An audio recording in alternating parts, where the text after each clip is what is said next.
यहां धुंधकारी ने ब्राह्मण होकर करके कुकर्म किया। 5-5 वेश्याओं का साथ पकड़ा, 5-5 वेश्याएं, और उन वेश्याओं का साथ पकड़कर ऐसा पथभ्रष्ट हुआ कि अपनी सारी संपत्ति लुटा दी, घर का सारा धन चौपट कर दिया। वेश्याओं के पास जब धन मिलना समाप्त हो गया तो वेश्याएं उसको अपमानित करके खदेड़ने लगी, तो वो चोरी करने लगा। और चोरी में एक दिन नौलखा हार चुरा करके ले आया, और जैसे दिया तो वेश्याओं ने विचार किया कि ये पकड़ा जाएगा तो हम सब भी पकड़ी जाएंगे, इतना महंगा हार लाया। तो वेश्याओं ने उसका गला दबा करके उसके मुंह में अंगारा डाल करके, अग्नि रूपी अंगारा डाल करके उसको मृत्यु के घाट उतार दिया। अंतोगतो प्रेत योनि को प्राप्त भया।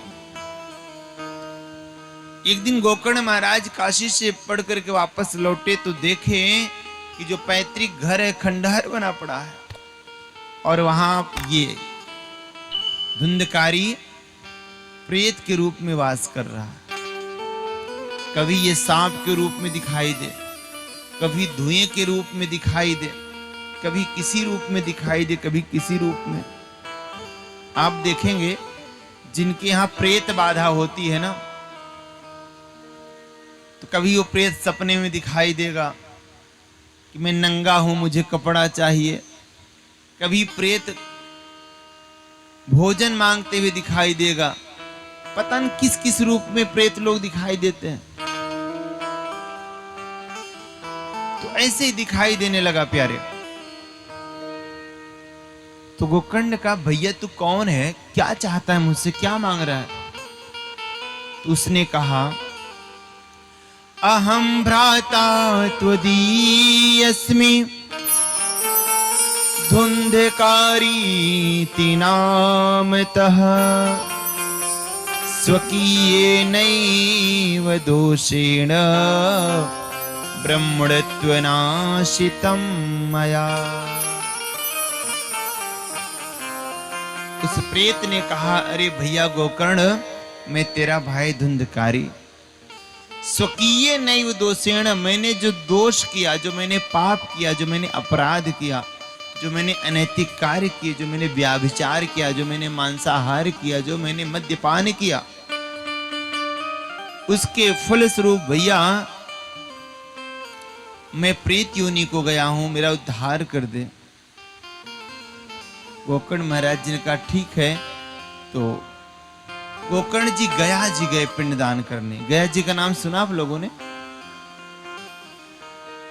फल्गु नदी किनारे अक्षय वट के नीचे महाराज जी ने वहां जाके पिंडदान किया। पिंडदान करने के बाद भी उसकी मुक्ति नहीं मिली, तब भी दिखाई देता रहा। अब परेशान हो गए, क्या करें? तो सूर्य भगवान के भक्त थे, उपासक थे, तो सूर्य भगवान की आराधना करी। प्रभु ऐसे कैसे चलेगा? तो सूर्य भगवान ने कहा अगर आप इसका उद्धार चाहते हो तो इसे श्रीमद् भागवत कथा ज्ञान यज्ञ सुनाइए, यज्ञ का आयोजन करिए, भागवत कथा सुनाइए। तो गोकर्ण महाराज जी आषाढ़ के महीने में बैठे कथा करने के लिए सभी नगर वासियों को बुलाया। महाराज जी ने कथा करना प्रारंभ किया। इतनी भीड़ हो गई कि धुंधकारी को कहीं बैठने की जगह नहीं मिली। सो एक 7 गांठ का बांस था, उस बांस में आके विराजमान भया। महाराज जी ने कथा करना प्रारंभ किया। प्रथम दिन की कथा के विश्राम की वेला पर बांस की पहली गांठ फटी, दूसरे दिन दूसरी गांठ, तीसरे दिन तीसरी गांठ। जब 7वें दिन कथा का विश्राम हुआ तो 7 गांठ बांस की फट गई और भगवान के धाम से 2 विमान लेकर के भगवान के पार्षद प्रकट भये। लक्ष्मी नारायण भगवान की जय। प्रकट भये। गोकर्ण महाराज जी ने कहा ऐसा क्या? अरे सारे नगर वासियों ने कथा सुनी, और मैंने भाव के साथ सभी को कथा को श्रवण कराया। तो भगवान के धाम से दो ही विमान क्यों आए? भगवान के पार्षदों ने कहा, महाराज भाव के साथ आपने कथा सुनी और भाव के साथ